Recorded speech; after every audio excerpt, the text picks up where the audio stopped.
Olá, tudo bem? O que pode libertar bilhões de pessoas das religiões, mas não com entendimento pleno? É isso mesmo. Ler as epístolas de Paulo é muito interessante, é muito bom, mas não serve mais para quem está no Evangelho Eterno. Ela é utilizada de uma forma quase que útil, não muito útil, para mostrar aos legalistas, para mostrar aos seguidores de Moisés, para mostrar aos dizimistas, para mostrar aos ofertantes, aos que praticam jejum, os que praticam unção com óleo, consagração, chamar ditos pastores de homem de Deus. Então, as passagens de Paulo, essa mesmo que eu vou ler, ela foi muito importante nos dias de Paulo para fazer isso, para mostrar tanto para judeus como gentios, que as cerimônias judaicas não servia para nada. Nunca serviu e muito menos servia naqueles dias. Mas nós estamos vivendo 2000 anos quase depois das pregações de Paulo. E depois que Paulo parou, foi decapitado, nos dias dele mesmo ele falou lá em Colossenses 1:23 que o evangelho já tinha sido pregado a todo mundo. Então depois dos dias de Paulo, não acabou a coisa. Veio o dia do Senhor, veio o grande juízo, veio o tribunal de Cristo, o qual Paulo esperava, o tribunal de Cristo, ele veio. Veio o toque da sétima trombeta, o qual Paulo esperava o toque da sétima trombeta. Então, quando você, vamos dizer que você é uma pessoa que se reúne como igreja, você é uma pessoa que gosta de assistir os pregadores da graça, você fala, nossa, agora eu estou atualizado, nossa, agora eu estou na nova aliança, olha, agora sim. Mas não é um conhecimento pleno. Porque Paulo esperava o dia do Senhor, que está em Apocalipse 1:10. Paulo esperava o toque da sétima trombeta, que está em Apocalipse 11:15. Paulo esperava Deus fazer morada nas pessoas, Apocalipse 21:3. Paulo esperava a Jerusalém celestial, Apocalipse 21:2. Paulo esperava. Então, conhecer isso que eu vou te ler agora não é um conhecimento pleno ainda. Vamos ler então Gálatas capítulo 4, do versículo 21 em diante. Vou ler no texto da Bíblia Viva 2002, Gálatas 4, 21. Escutem-me vocês, amigos, que pensam que precisam obedecer às leis judaicas para ser salvos. Por que vocês não aprendem o verdadeiro significado da lei? Escutem-me vocês, amigos, que pensam, Paulo falando para eles, que pensam que precisam obedecer às leis judaicas para serem salvos. Então, as pessoas pensavam, talvez aqui ele estava na Galácia, talvez aqui ele estava falando para gentios, de tanto os judeus ficarem perturbando o entendimento deles, de tanto ficar, olha, vocês têm que se converter a Moisés, você tem que praticar a circuncisão, talvez de tanto ficar falando isso. Então Paulo entrou pelo meio e falou, gente, pare com isso. Isso é uma mentira desses judeus aí, isso é uma mentira desses seguidores de Moisés. Ninguém precisa fazer mais nada disso não. Não tem que mais cumprir nenhuma lei judaica não. 22. Porque está escrito que Abraão teve 2 filhos, um da mulher escrava, outro da mulher livre. Não houve nada de extraordinário quanto ao nascimento do bebê da mulher escrava. Mas o bebê da mulher livre só nasceu depois que Deus havia feito uma promessa especial de que ele viria. 24. Ora, esta história verdadeira é uma ilustração das 2 maneiras de Deus ajudar o povo. Um modo foi dar-lhe suas leis para que as obedecessem. Ele fez isso no Monte Sinai, quando entregou os 10 mandamentos a Moisés. Aliás, o Monte Sinai é chamado Monte Agar pelos árabes e, em minha ilustração, Agar, a mulher escrava de Abraão, representa Jerusalém, a cidade-mãe dos judeus, o centro daquele sistema de procurar agradar a Deus pela tentativa de obedecer aos mandamentos. E os judeus que procuram seguir aquele sistema são seus filhos escravos. Então veja, aqui é interessante. Paulo estava falando que os judeus A cidade mãe deles era Jerusalém. Jerusalém naquela época era uma cidade que gerava escravos, era uma cidade de escravidão. Porque, volta a falar, eles procuravam agradar a Deus, praticando os dízimos, as ofertas, buscando Deus em templo, buscando Deus em monte, orando com orações, com abluções, com cerimônias de purificação com água. Eles tentavam de todas as formas agradar a Deus com essas obras. Mas na verdade, essas obras, na verdade, eram o que as algemas deles. Essas obras os tornavam cada vez mais escravos de Jerusalém, escravo das leis de Moisés. Porque se você viu, prestou atenção, aqui nessa Bíblia Viva fala sobre 10 mandamentos, as 2 tábuas da lei. Não fala em nenhum lugar que Moisés foi escrevendo em várias tábuas os 613 itens. Não consta nas 2 tábuas da lei os 10 mandamentos que ele recebeu no Monte Sinai. Então aquela Jerusalém daquela época, ela gerava filho para a escravidão. Eu pergunto a você, se você não acredita em Apocalipse 21:2, quando João em espírito viu, ali já era o final do dia do Senhor, o final do juízo, João viu em espírito a nova Jerusalém que descia do céu da parte de Deus, preparada como uma noiva para o seu marido.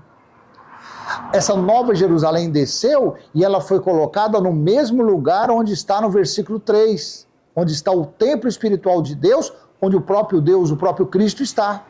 Ou seja, em nosso espírito, em nossa consciência, em nosso entendimento. Está em nós isso daí. Todas as pessoas têm isso? Tem. Todas as pessoas sabem disso? Não. Não. Porque eles não acreditam no Apocalipse. Os pregadores da graça não acreditam no dia do Senhor. Os pregadores do Apocalipse, que reúnem como graça, eles não acreditam no Evangelho Eterno. E o Evangelho Eterno é Apocalipse 11:15. Foi quando soou a 7ª trombeta, Cristo estabeleceu o seu reino. Cristo passou a reinar desde então, vai fazer 2000 anos. Então não tem como fugir. Nos dias de Paulo, ele conseguia, com uma exatidão impressionante, tirar os judeus que estavam se convertendo para Cristo e os gentios que não conheciam nada de Cristo, começou a conhecer de uma forma maravilhosa. Mas isso teve um stop, isso teve um the end, que foi no ano 70. Porque no ano 70, esse símbolo maior da lei era o templo que estava em Jerusalém. Era a cidade da confusão, a Babilônia. Então esse templo, ele caiu quando? Ele caiu no ano 70. Quando caiu esse templo, caiu toda a escritura dessa escravidão de Jerusalém. A cidade foi destruída, 2/3 dela. Ou seja, mais da metade dela foi destruída pelo fogo. O templo foi destruído até os alicerces. Então o que gerava escravidão acabou. Oh meu Deus, vai fazer 2000 anos que acabou isso. E você saindo da sua casa para ir para dentro de um templo, ser dizimista, tirar 10%, batizar uma criança, batizar você mesmo, praticar aquilo que para os judeus foi dado fim na cruz. Imagine para os gentios que nunca recebeu a lei do batismo nas águas da purificação. Imagine a situação. Então, mas isso, os pregadores da graça, em pleno século XXI, ano 2024, usam isso daqui para tirar religioso de Moisés e trazer para a graça. Mas a conta não fecha quando você faz somente isso. Não fecha. O que adianta? Você do outro lado está ouvindo eu dizer aqui, tá vendo? Olha aqui, ó. Os judeus que tentavam se justificar perante Deus por obra, eles eram escravos. E você, nesse mês de dezembro, nesse ano 2024, você está na mesma situação. Você está praticando o que eles praticam. Usando as palavras de Paulo. Mas as palavras de Paulo foi o final de tudo? As palavras de Paulo foi a conclusão de tudo? Não, gente. Então isso aqui, para nós, hoje em dia, não serve mais. Não tem como eu falar para você só isso e acabou. Não, gente. Isso aqui é um entendimento não é o pleno entendimento. Aqui o entendimento que você está com o seu corpo aqui nesse ano 2024, só que a sua consciência, a sua inteligência, está 2000 anos atrás. Aquilo que aconteceu, a grande tribulação que aconteceu no cerco a Jerusalém em 69 a metade do ano 70, você está deixando de lado, você não está levando em consideração isso, você não está colocando isso de uma forma de fundamental entendimento. Então do jeito que eu estou falando aqui, aí sim, porque eu conheço o Evangelho Eterno, eu estou falando do Evangelho Eterno, eu estou falando do juízo de Deus que aconteceu do grande dia do Senhor. Então eu chego para você, ó religioso, tá vendo? Ó, Paulo falava isso, tá vendo? Naquela época, olha aqui. Então, hoje você é um escravo disso aqui, você é um escravo de uma coisa que não existe mais.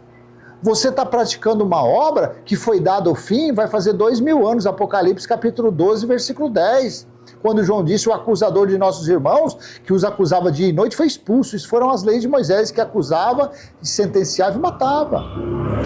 Mas eu estou te dando algo a mais.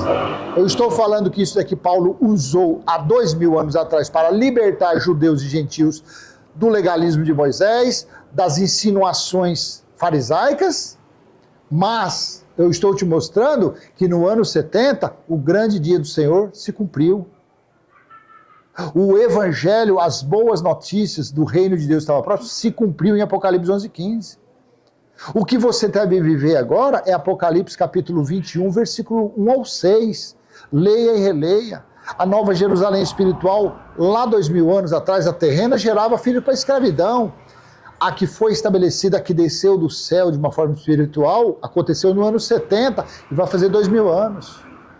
Aquele templo que somente judeus podiam entrar, aquele templo que havia em Jerusalém, que caiu no ano 70 mesmo, Cristo já estabeleceu o seu templo espirituais, que está no meio dos seres humanos, ou seja, está em nosso entendimento, em nosso coração e nosso espírito. Versículo 3 de Apocalipse 21. Onde o próprio Deus habita, onde o próprio Cristo está. Então é besteira você sair da sua casa, eu vou me reunir com a igreja. Você está nos dias de Paulo? Não. Então você tem que desfrutar do templo que está em você. Esquece esse negócio de Paulo. Eu tenho que sair, eu tenho que dar alguma coisa para Deus, para me ser abençoado. Os judeus fizeram isso e nunca conseguiram agradar a Deus com essas coisas. Eles eram dizimistas, eram ofertantes, praticavam abluções, cerimônias de purificação, eles iam ao templo, eles dobravam joelhos, ele orava, eles faziam sacrifício, faziam os holocaustos. Nunca surtiu nenhum efeito.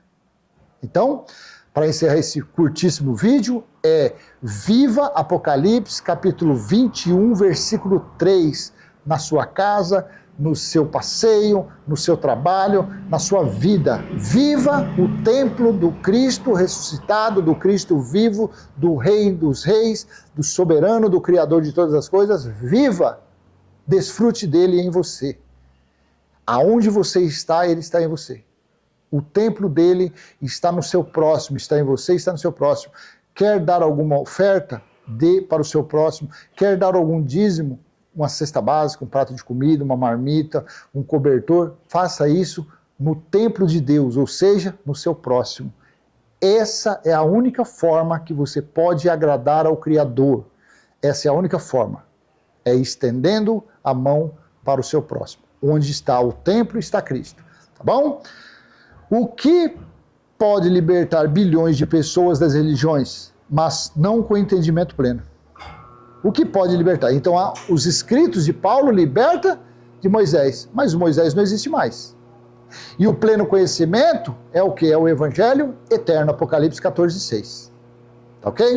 Então, vou deixar essa mensagem com vocês, espero ter sido útil de alguma forma, e se foi, curte, comenta, compartilha, se inscreve.